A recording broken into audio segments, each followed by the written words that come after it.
अहमदाबाद टी20 विश्वकप्र final champion है Bharat New Zealand को परास्त करी।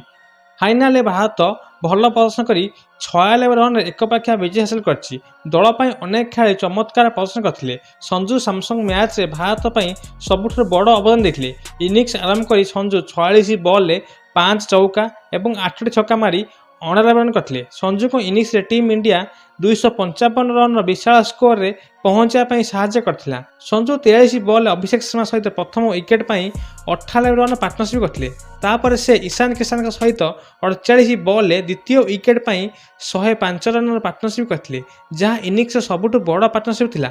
एपरी संजू दल पर सबुठ गुरुत्वपूर्ण अवदान दे निजक हिरोपण करते और भारत विजयी होता और टूर्नामेंट ऑफ सीरीज मिलता संजू को।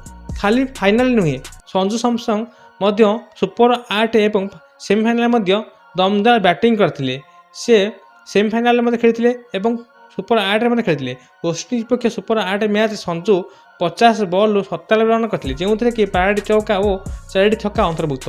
तापर इंग्लैंड विपक्ष सेमिफाइनाल संजू 42 बॉल 89 रन करते, जो कि 8 चौका 7 छक्का अंतर्भुक्त। शेष से फाइनाल 89 रन इनिंग्स खेलते। एथिरे भाव संजू शेष 3टी मैच गुरुत्वपूर्ण अवदान देते और दल को टाइटल जीतने साहाय्य करते।